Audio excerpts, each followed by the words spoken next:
Yes. It's me. Why are you here? No. I'm not unhappy to see you.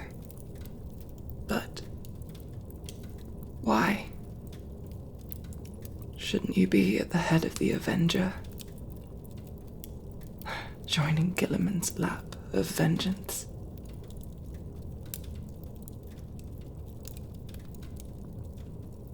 I see. When they could not find me themselves, they called for you.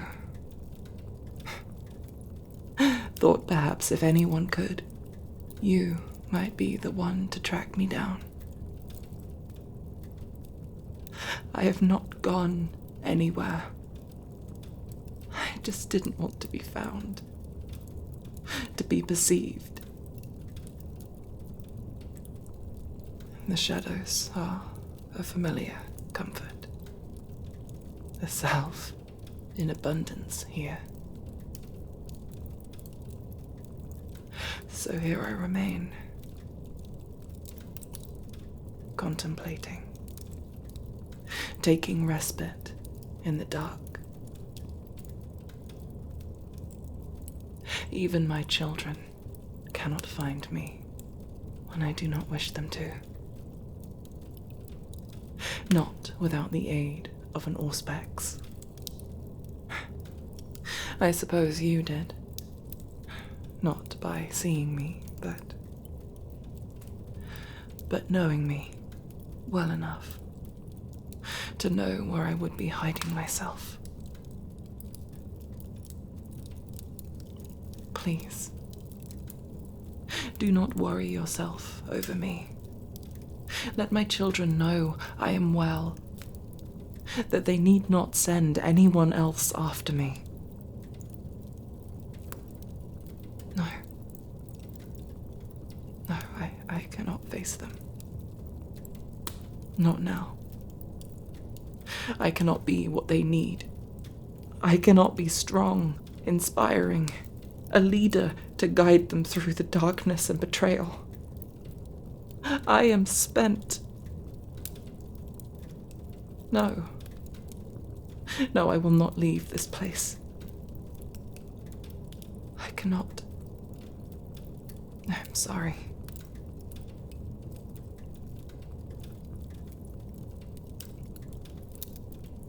No, I have not eaten in quite some time.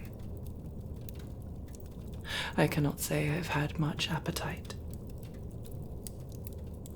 My insides are all tied up in knots. An encompassing pit filling my stomach. The weight is far too heavy for me to carry more within. Yes. I have made quite the mess. Furniture broken and thrown to the ground in a rage. Bottles littering the floor. No, it's okay. You don't need to clear them up. That's not your job. Please, stop. Yes. It's made like on Lycaeus. Stronger, but much the same as what we managed to make and hide from the overseers between watches. The taste of home I have never quite brought myself to part with.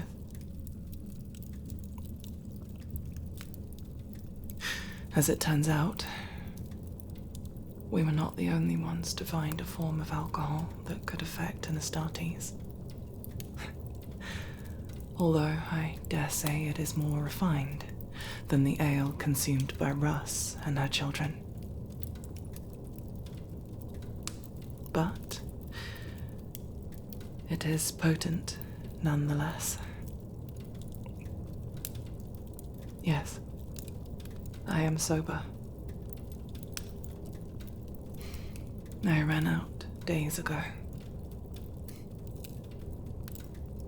I drained it, drowning myself into a stupor, to shield myself from the waves of grief that have beset me. It did not last long, and I have not had the wherewithal to ask of my children to fetch me more. So I have been facing the torment undulled for a few days now.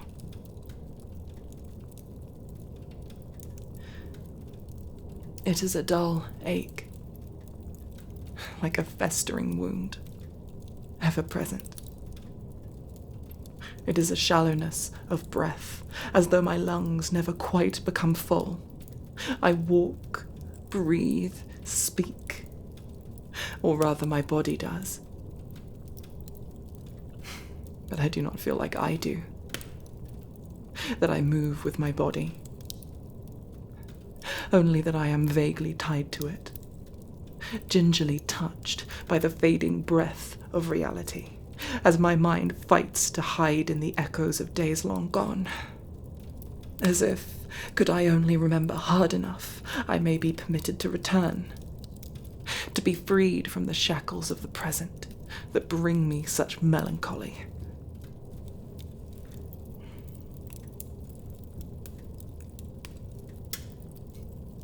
It was so simple back then, wasn't it? Back on Lycaeus. So easy to know that we were in the right, the oppressed rising to defeat the oppressor, trying to bring peace, justice. I long for it now. That peace of mind. Everything is so messy now. So complicated, not knowing who to trust, putting down rebellions much like our own, hoping that we are not taking the places of the tech guilds.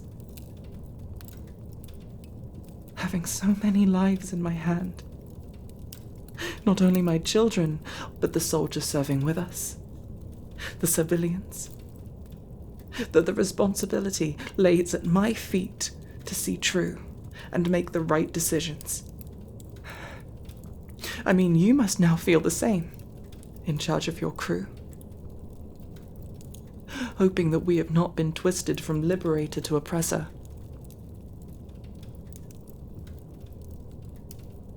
I have tried all I can to inspire the same spirit we fought with onto my children, teaching them Corspake, the same tactics we used, moulding them into liberators, banishing the monstrous Terran-born members of the Legion who embodied everything we fought against. But even still, how far we have drifted from where we started.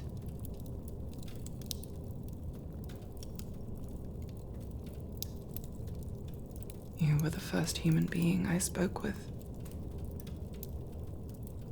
I still remember it. Though I was so young. That slave master who treated you so cruelly.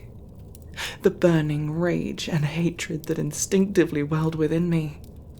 The warmth of his blood on my skin after I'd torn him apart. The look on your face, not of horror or disgust, but of warmth, relief. Of course, back then I didn't have a name. I was just 19. Until you gave me my name. A real name. There is power in a name. I believe you were the one to give me the gift of my humanity, to set me on the path I have walked. Perhaps had that encounter gone differently, or had not happened at all, I would not be the same.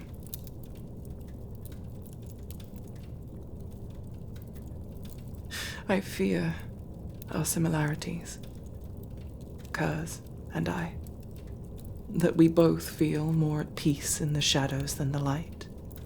We're dropped into a twisted, corrupted society, fought to bring justice and prosperity, but that she became such a monster, grew to be so monstrous to delight in torment and cruelty. I will admit, whenever I feel satisfaction or pride upon dispatching a corrupt noble or abusive overseers, I feel a spike of dread that the seed may be within me to become like her. That we are alike in some way even now. Even our appearances bear some resemblance. Many of my sisters appear two sides of the same coin. Dawn and Perturaba, Russ and Angra, Volca and Farah.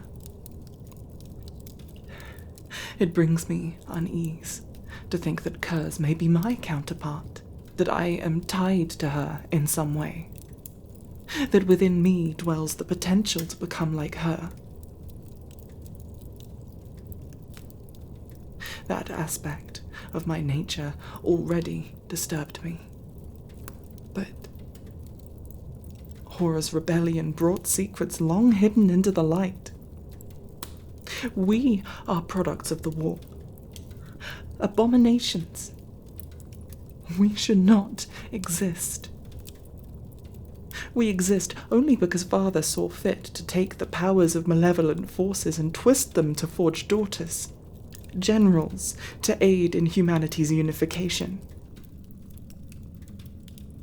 We are twisted, tainted in our very nature. Perhaps that is why now those same forces aim to tempt us, to reclaim the powers stolen from them to make us.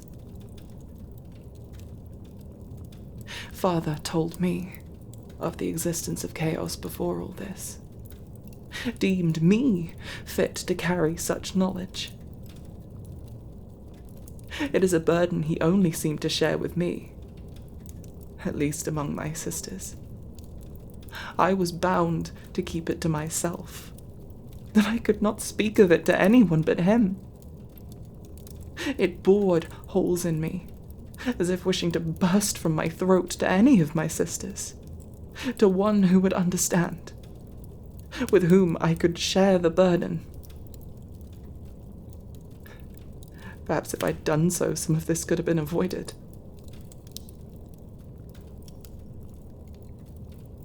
I should not stand here before you. I should not have existed in the first place. My birth was a transgression, a tainted inception. But not only that, I should have died on Istvan. Why should I alone have survived? Farah lost to Fulgrim, and Volca still missing. I know when it was my story should have ended. I was a pawn lorgar, had her life within my claws when Kurz intervened. Perhaps if I had not fled, I could have at least taken Lorgar's life in exchange for my own. Had I not allowed my cowardice to force me into retreat. The only one of my loyal sisters to leave the planet alive. Perhaps if I had stayed and fought, they would not have died in my place. Their ghosts haunt me still. Their absence, fragments of their presence within each of their children, the shards of the shattered legions. Their blood is on my hands.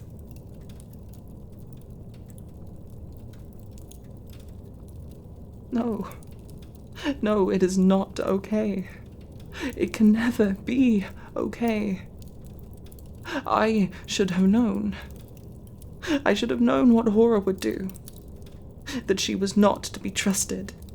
After she had so brazenly demanded I throw the lives of my children to their deaths in open combat despite my protests. That she would so callously order them to such needless ends. Perhaps I was the only one to see the cracks in her visage, to see beyond the perfect daughter. Perhaps if I'd acted, paid closer attention to her undetected, in the way only I could have, this could all have been avoided.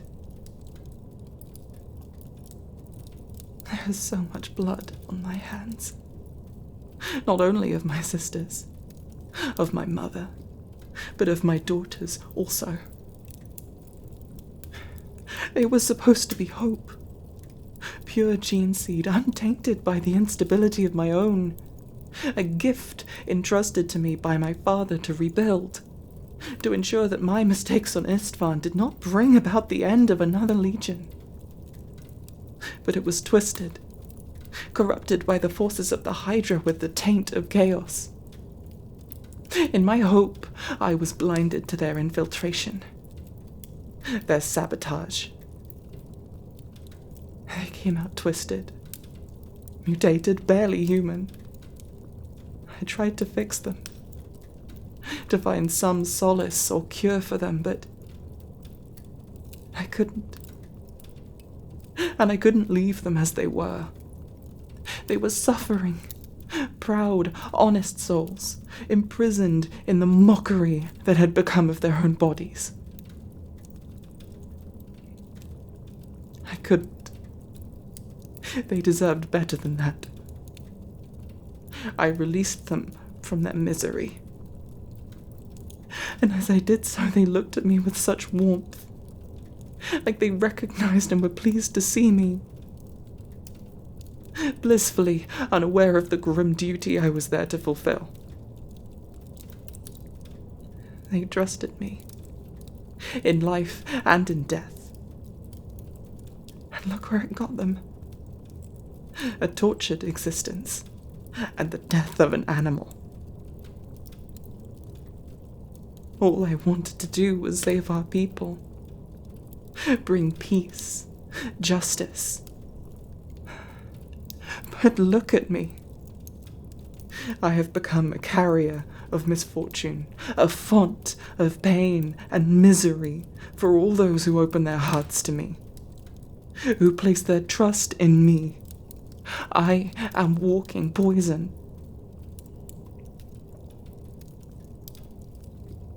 I do not know what to do. That is why I cannot face them.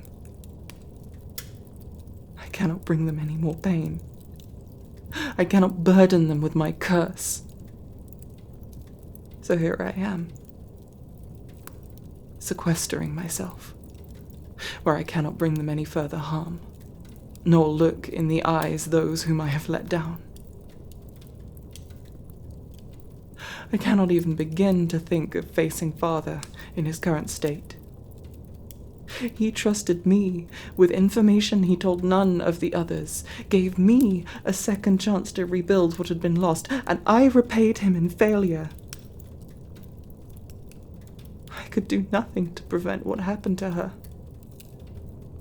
Khan, Dawn, even Sanguinia, though blocked, delayed, outnumbered, they fought, defended Terra, pushed back Horus' forces. So what is my excuse? You need to distance yourself from me. I bring only pain and misery to those around me. I cannot allow you to fall afoul of it next. Please, you must leave me. I can't. Please, I can't be haunted by you too.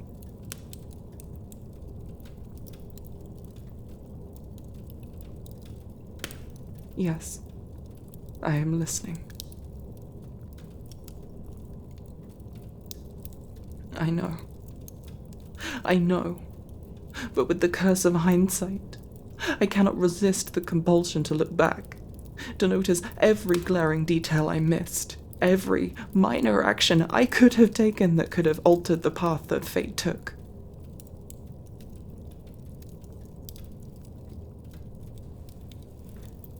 I know.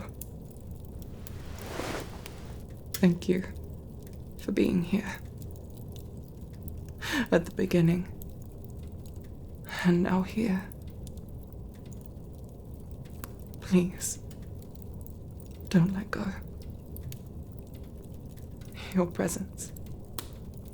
It distracts me from the echoes.